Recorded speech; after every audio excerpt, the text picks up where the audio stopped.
Welcome back. Good morning. I have with me this morning the Unity Dance Troupe. You will remember them from last year. They did the Veil.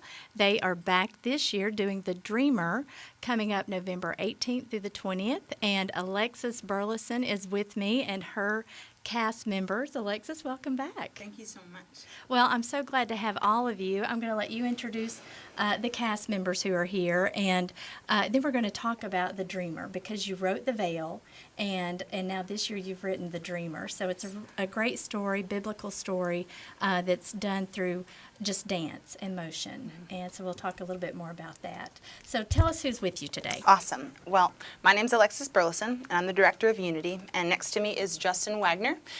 He is our set designer, and he's also playing Joseph in Dreamer. He's like second-hand man, does everything around the studio. He's a wonderful. Does it all. And next to him is Christina Weinzettel, and she's been a friend of mine for about 10 years now. It's been a long time, maybe not that long, but she plays the role of Reuben in the show. Not all the brothers are played by men in this show, but she does a fantastic job of playing the oldest brother of Joseph. And then next to her is Kyle Gazak, who plays the role of Potiphar. Whenever Joseph is sold into slavery, he goes into Potiphar's house before Potiphar's wife tempts Joseph. Yes. So. Well, I remember you last year when you were in the Veil, you played Satan. Yes. And you were like doing your movements and your arms and everything and your Yeah. legs. And it's like, okay, it's fascinating. Fascinating, yes. Fascinating that you know, how you brought that character to life through movement. So tell us about The Dreamer. What made you want to write another show? Well, I've been wanting to write another show for a while, but after the Veil, we ran the Veil for about 5 years, and so it was a little bit intimidating to be like, well, if I write a new show, it's got to be at least as good as the Veil, and we had so much success with it.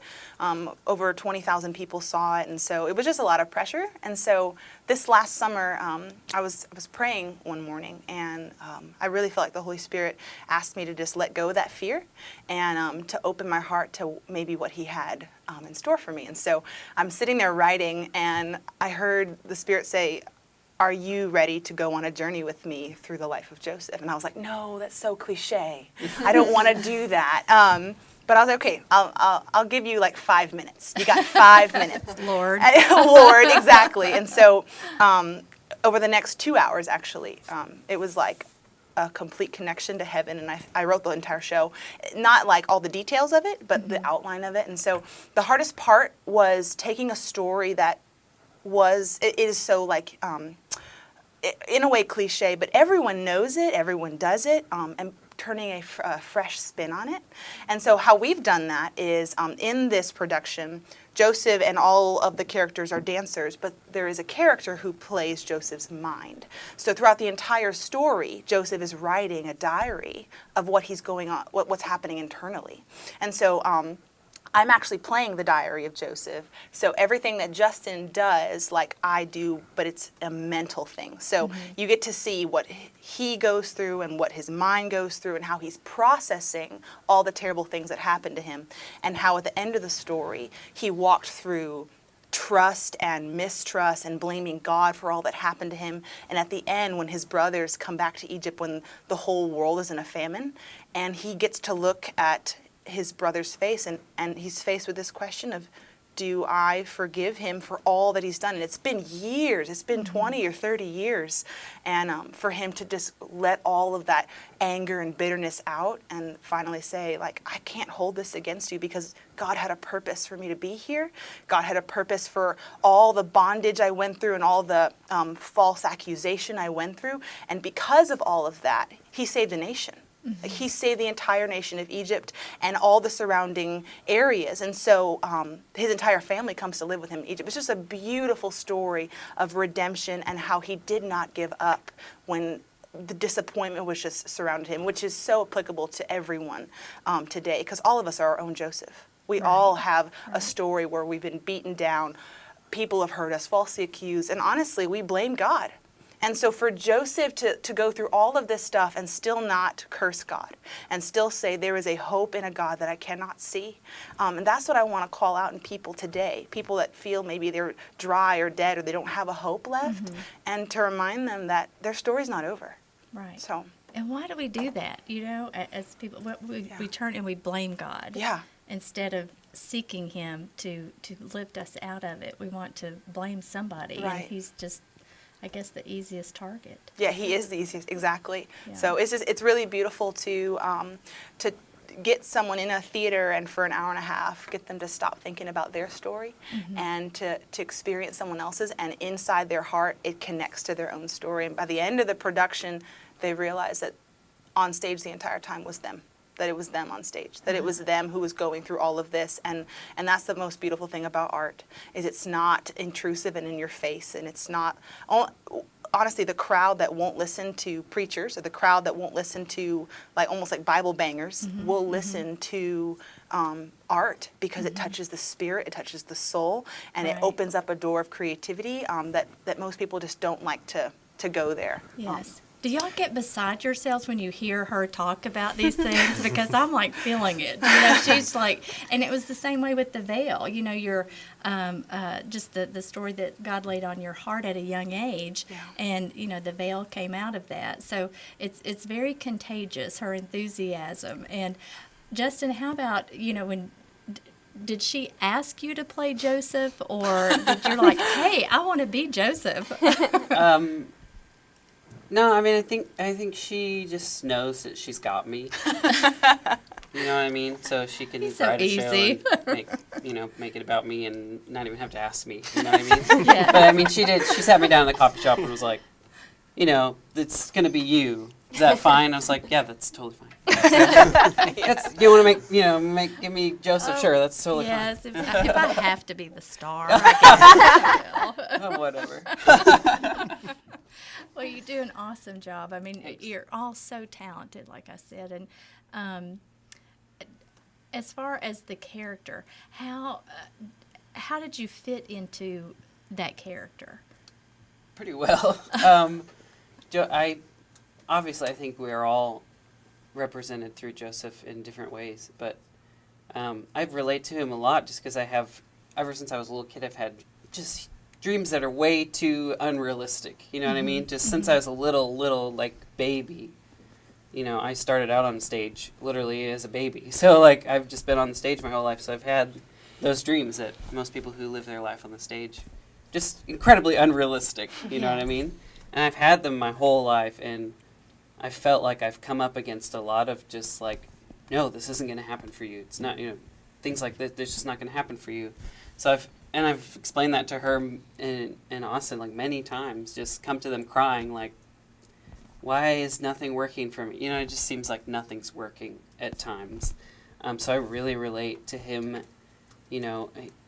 He's a big dreamer, and he gets sold into slavery by his family. And he's looking them in the face, and they're like, you know what? We don't need you anymore. We'll sell you away.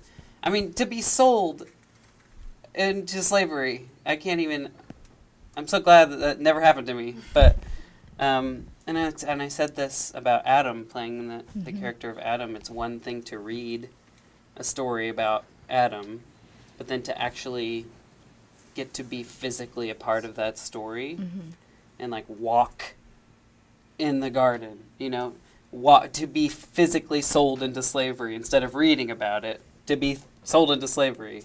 It's been amazing. Right. Amazing. And I found it so easy. It's one of the most easy roles to act because all the material's there. I mean, you can go and it's in the Word. I mean, it's all there. You don't even have to... I don't question what Joseph thought. I can look it up. I can see what he went through. And to play that role and to be able to look... I just weep so many times in the show. It's not hard for me to weep, but... No, it's not. But I find it just so easy to just be I can't control my emotions. It's just... And the man who plays Dave, the man who plays Jacob, his name Dave, he looked at me the other day during one of our run-throughs, and he was like, it's an honor to be on this stage with you. And it's not hard to... I don't think he's ever acted before. but it's just, he's one of the best I've seen. I just don't even, and he looks at me and he goes, you know why this is easy? Because this is real life. It's not, I'm not acting. This is real life. I look at you and I see my son and I'm so pleased. You know what I mean? And just being on stage with someone who gets it, who realizes this is more than just a story we're telling. This is you and me. This is a story about you and me. It's not just Right. about Joseph.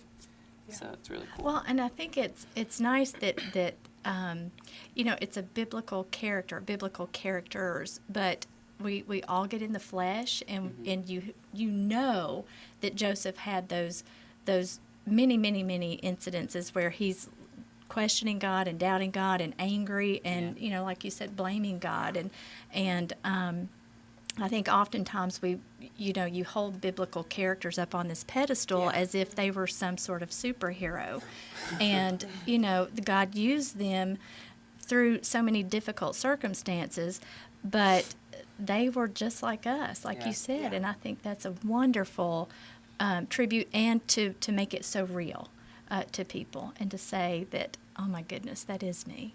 And we have a lot of moments in the show where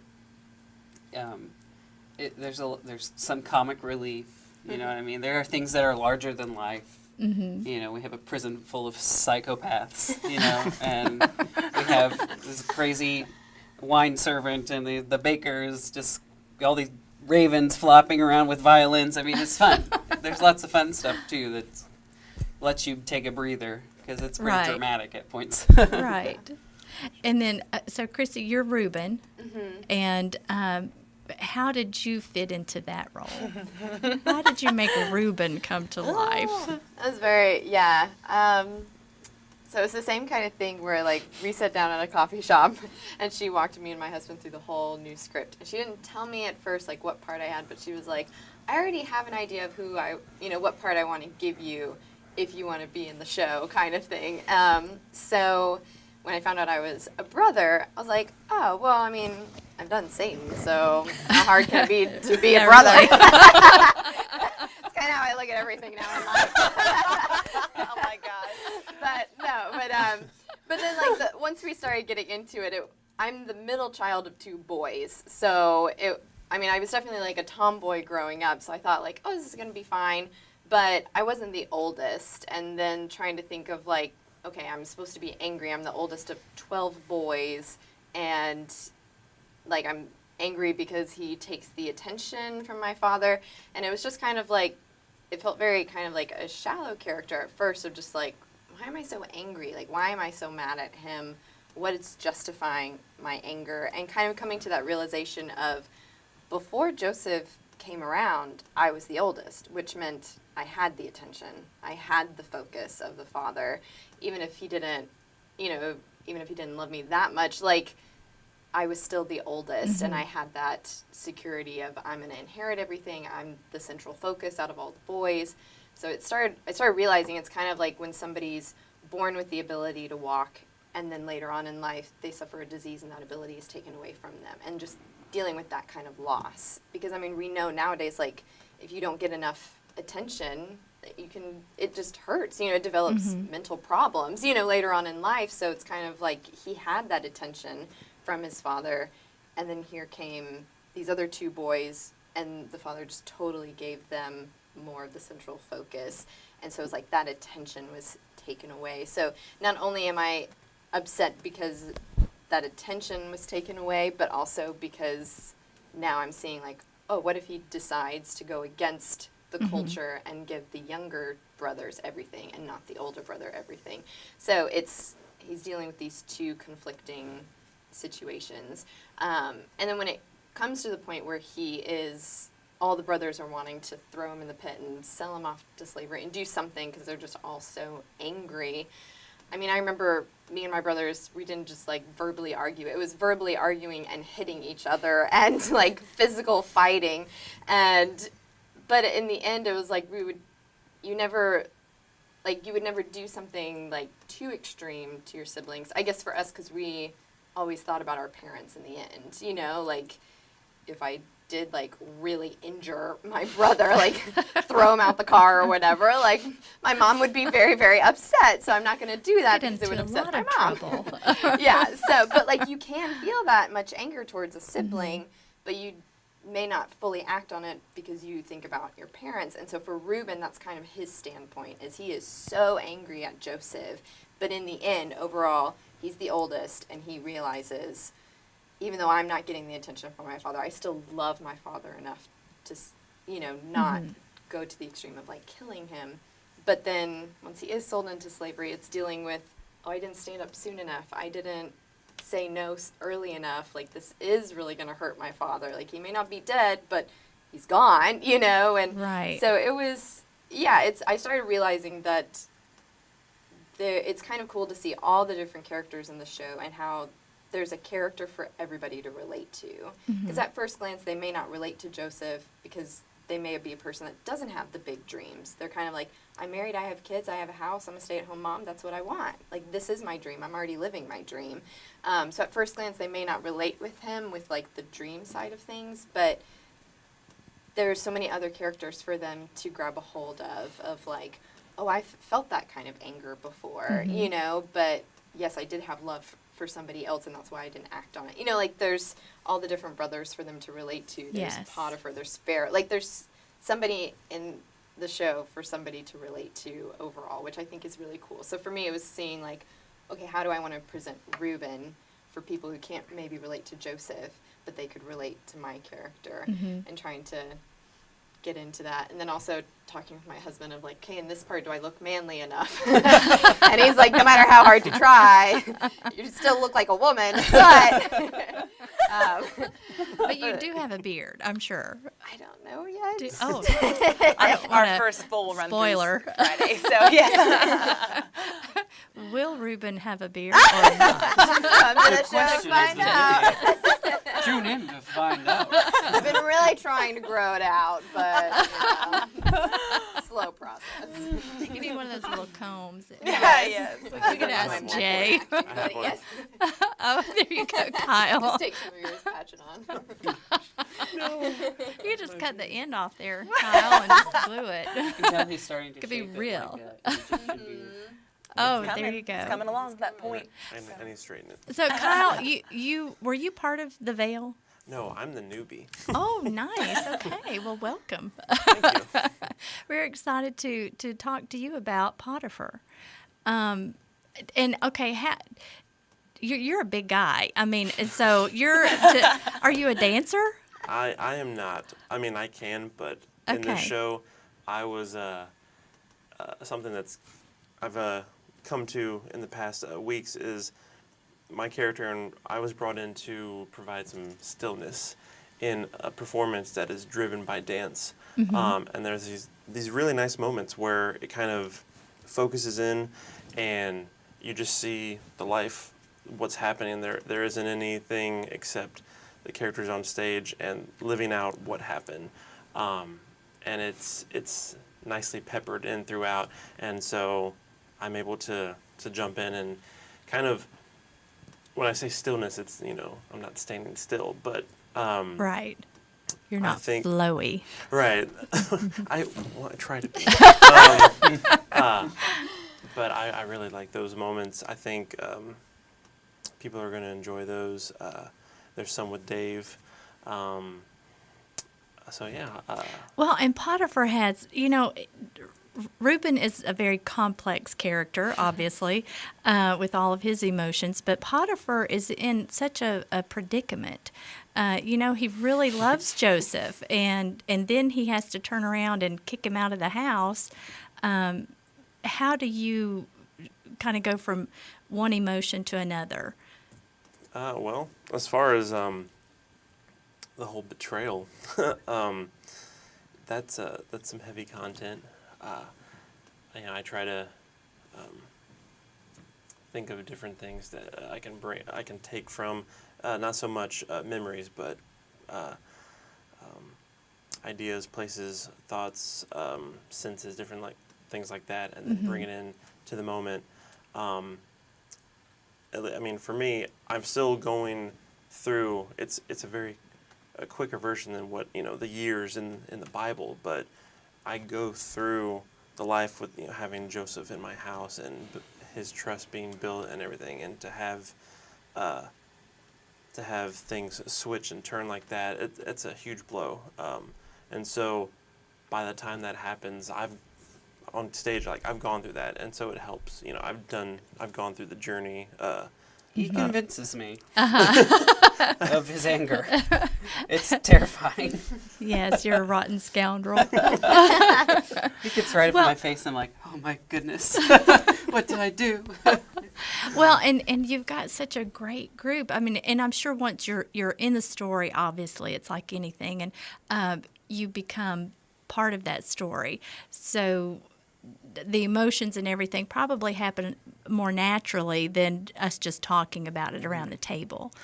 And then, yes, Joseph is petrified, and he's going to kill me, and I got to go, but, I don't want to. It wasn't me. And There's a lot of anger, too, and sadness behind the anger, because, he was basically my right-hand man. And yes. as far as that connection with the message of, going after your dreams in the midst of all this disappointment, I didn't tell you this. This hit me recently, that Potiphar and his connection in the story, it's basically, if you're going in life and you're going after a dream or a goal, and you finally get a break, and you're excited and things are good, and you didn't see it coming, but there's a negative spin in that break, or something comes out of nowhere, and just, it's worse of a fall when you're at the top versus just, where am I?